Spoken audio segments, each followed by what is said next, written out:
in the online group. And let me quote, and you've heard this before because this first part of it, this quote that I'll share, is one, well, it's fundamental. And so I know we've heard it before. Unless you're brand new to Science of Mind and Center for Spiritual Living, in which case, welcome. God bless you. It's good to be with you. Okay, here's the quote. There is a power at the center of your being so wonderful that it staggers the imagination even to try and think of it. It is this thing called life. It is in you and in everything and in everyone. To learn how to use this power is the greatest thing in life. Life has already provided to you everything for your happiness, your well-being, and your success. And I'll read this one more time because this might seem controversial or open to debate. Life has already provided to you everything for your happiness, for your well-being, and your success. It has already placed the power to live at the center of your being. But it is up to you to discover this power to make it a reality in your everyday affairs. And so, in a nutshell, yeah, this is it. This is what spiritual path is about. And let's take a minute with this, and we'll share a little more. So, in Sanskrit, what Dr. Holmes is describing as life, there's this word, which is a direct parallel, and there's a little bit more of a description. The word is Satchitananda, which describes our own essential being, the essence of us, the reality of us, who we really are one with, as Sat, and that is life. One of the ways to translate is life, meaning absolute life, not limited life, not a life of coming and going, not a life of being born and dying, but life, eternal, absolute, full, and it would be said not only is it placed at the center of each and every entity, even the atom, for God's sake, even the atom which dances, it is in this expression of life. And so even what we consider to be inanimate, life is involved in it, life is in the center of it. And it is life without limit. This is the point, without limit, no limit to it. No beginning, no end, no disturbance of it, no lesser of it, no more of it, because it is absolute. So Sat, Chit, is knowledge. In a way, it is the process or the capacity to experience things and places and people, etc., to cognize, to relate to, and to be related to. And in essence, it is this. And if you consider this, what's being shared here, this is a wow. Not just that, but absolute wisdom, meaning the intuitive nature. Absolute wisdom, absolute knowing, not relative knowing, not this versus that, not this game that we play here in this place we call world, but absolute knowing and absolute life. And then what is the third? Ananda. Ananda, bliss, translate directly to bliss, but also joy, happiness, fullness, beauty, love. These are additional translations of the same entity. And so that which is at the center of us, this is what is being shared, and this is what Dr. Holmes is sharing, no doubt. No doubt. Real life, absolute life, which is love, which is bliss, joy, fullness, we could describe it as the absence of, but it's not absent of anything.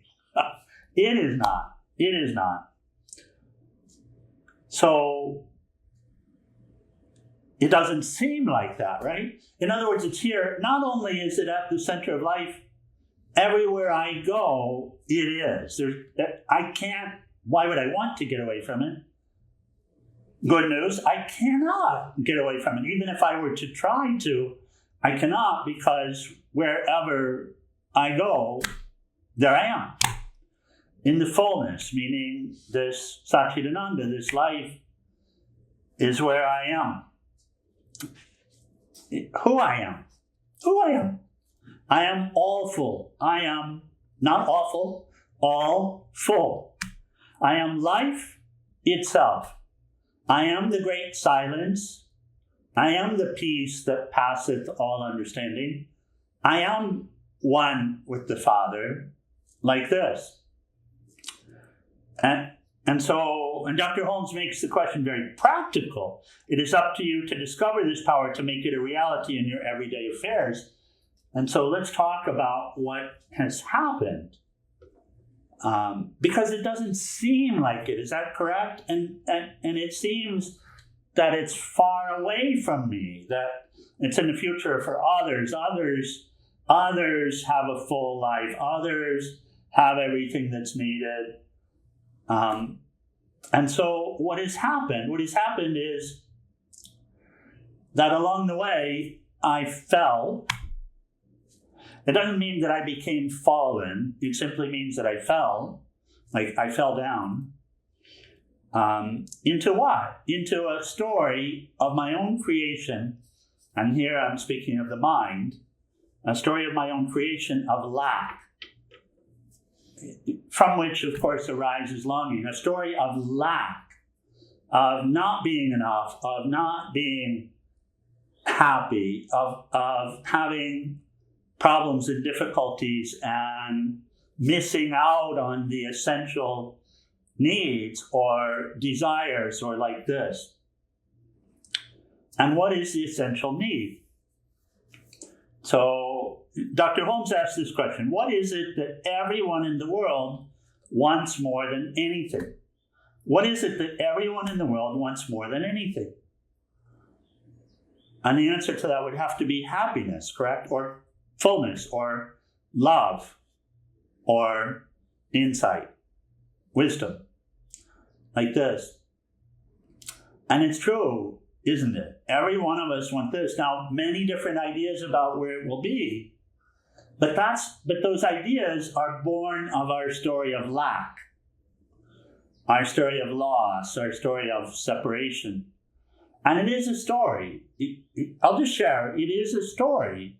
It's a story that my mind is telling me and that I accept to be correct, true, and therefore I need something in order to be who I already am. Isn't that something? Last time we were together, I recorded a talk and we put a name on it of forgiveness, and what we were really describing is, why do we practice forgiveness? We practice forgiveness in order to untie knots. What are the knots? The knots are this story of lack, starting with, well, let's say we could say birth. Birth, not really, because to be born means from nothing you become something, and death means from something you become nothing. This is just an idea. It can't exist. Even science has realized this. There can be no non-existence. There can be no non-existence. So existence is the sat, or life. It's impossible for it not to exist because it is the essence of life. Anything that is alive is an expression of it. And at its center, whatever the thing is life, Satchidananda.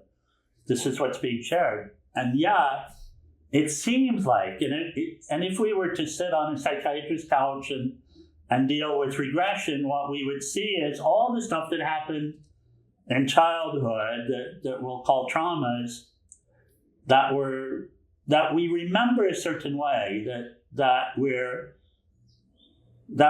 categorized as problems at the time. Because why? Because we'd written this story of lack, of victimhood, that I am not what I seek. I am this body, which is a limited time show. The body is a limited time show. It's not who you are. It is necessary. It is the temple, the bodily temple, the place where I've come in order to achieve the goal of life. And yet, it seems like I am this body, and this is an experience everyone here has. It seems as if I am this body. This is an idea that I am this body, and yet I am not. This is why Dr. Holmes is sharing that we have to do something here. Life has already provided everything for your happiness, your well-being, and success. It's already placed the power to live at the center of your being, but it is up to you to discover this power, to make it a reality in your everyday affairs. It seems as if it's far away. It seems as if it's for others, and yet it's not. It's not. It's right here. It's essentially who you are. And what is sad is like this, that this mind, this human mind, is like a doorway or a portal. On one side is what? This world of things and places, this created temporal, nothing exists, nothing satisfies, all this stuff, all of the experiences, and birth and death and all of that, which is not independently real. Right? What we call world is simply the play of the pairs of opposites. I can ask you right now, how tall are you? How tall are you? And if you hear the question, then some idea will come into mind. And then I ask you, whose feet? 5 of whose feet? 5.5 of whose feet? And what is an inch other than 1/12 of a foot? Whose foot? What is hot? What is cold? What is rich? What is poor mean? Nothing has any independent meaning in this created world. And so the world, my world, is of my mind. In fact, Dr. Holmes says this. He says, this chair and couch, the sunbeam streaming in, even this chapel that we're in here, are things of your imagination. They are but symbols of your thoughts and feelings. And if we actually investigate how we see, we will see that this world that I experience is a world of my own making. Do you realize that the only yesterday you've ever lived is in the mind? And that the only future that will ever be is in the mind. And in reality, it's only ever now. Life is a mirror and will reflect back to you, back to the thinker, what he thinks into it. Jesus says, it is done to you as you believe. And so we get to the mind, and what's on the other side? If the mind is a portal or a doorway, what's on the other side? The eternal, the absolute life. Where is it? Back of the mind, back where I am. I'm not the mind either, and yet I'm observing it, taking it to be correct, real, true. But it's telling me a story. Who wrote the story? I did. It wasn't intentional. The story that you wrote, you didn't write it intentionally. The truth is we didn't know any better because we subscribed to this sense of lack. We bought it. We accepted it as true, even though in every tradition it said, we are not the body, we are not the mind. You have a body, you have a mind, you're not it. In other words, it doesn't define you. The thoughts give you an apparent reality, but they're not the real reality. The real reality is the I, which is transcendent, which is beyond the thoughts. This is shared. Dr. Holmes is sharing this. It's being shared in every tradition. And so if the mind created this, and no one wanted to create this, sometimes I'll ask in the retreat, who among this group started this day with the goal, with the intention of being angry? Who decided upon awakening in the morning, I want to be angry today, or I want to be afraid today? Who decided that? No one. Who decided I want to be separate? I want to live a life of lack today? Who decided that in the morning? Who intentionally said, okay, I want to have nothing. I want to feel like I'm empty and have no life in me? Who decides that? No one, right?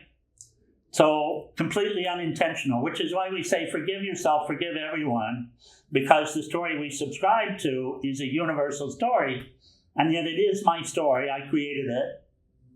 Through what? Through thought. This is what Dr. Holmes is sharing. This is why power of mind. And so what's the cure? What's the method? Change the thoughts is the method. Change your thoughts and change your life. This is the method. Change them. Change the core belief.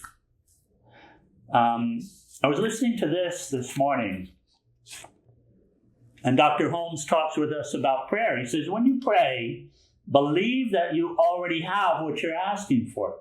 Believe that you have. Just believe you have. Is it so hard to believe? We believe that the sun will set and rise, that the grass will grow. We believe that the ocean will be there and the tide will come. We believe that the moon will shine. And who is there who knows how any of these things actually will happen? Think about this. Who knows how this happens? So he said, just believe, and it will be done. And he continues. He says, it seems to be too good to be true, yes?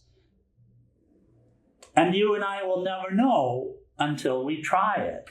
This is a corollary for Emmett Fox, by the way, and the Golden Rule. And the Golden Rule, the Golden Teeth, please forgive, which is scientific prayer, is also an essential. So, what are we doing? Well, we have to realize that I don't know. That's the start. In other words, we have to realize that this belief that I'm holding on to, that I am limited, and that's exactly what it is. It's a belief. It is a veiling belief. It is a belief in lack, that I am separate, I am here, I need this, I need that. It is a belief that I do not have it already. This is the fundamental issue. This is the cause of all suffering. It is a core belief. It is very, very deep in the psyche. We can say the original belief like this, but it's just a belief. And so this belief has to go. What has to happen? Life has to help me to see that I don't know. That's the first step. In Sanskrit, it's called subhecha, the longing for something greater. And that only happens when I stop idolizing my mind, my ego sense of my mind. When I take it off the altar, when I realize I'm being played by myself, by this mind, and I don't actually know, I'm going to stop it. I remember the moment in which, after this long depression, which I am so grateful for, and beginning practice of yoga and such, I don't know why, I didn't know why, I said physical well-being, something like that. But then in a moment, this thought came from within. It was like a little child that said, but all I ever wanted was to be happy. But then in my mind, so many ideas about how to do it. And I believed it, and I followed it. And I tried, but it doesn't work. And then the great discovery is, I am what I am seeking. The life, or God, which is at my center, is what I am seeking. The first I have to realize that I'm not seeking more money. I'm not seeking different friends. I'm not seeking a different church. I'm not seeking something that's supposed to happen to me. I'm not seeking the right job, the right place to live. I'm not seeking it because this seeking is coming from a place of lack. Let me be who I am. This belief, this accepting what Dr. Holmes is sharing, we call this in Sanskrit Shraddha. It's a kind of faith, but it's provisional faith. It's allowing for me not to know. Allowing me to unbundle myself with all of my uninvestigated beliefs, with all of the ideas that I've taken to be true, but I'm discovering are not. And I'm investigating life, I'm exploring life, I'm becoming a student of life, and now I'm allowing for what Dr. Holmes is sharing to be true. I'm allowing for it to be true. And what does it mean, allowing it? Shraddha, provisional faith, believe in it, and try it. And try it. Try to live from a place of fullness. This is what is being shared. From a place of wholeness. This idea of lack, set it aside, replace it with an idea of fullness, and act from this place.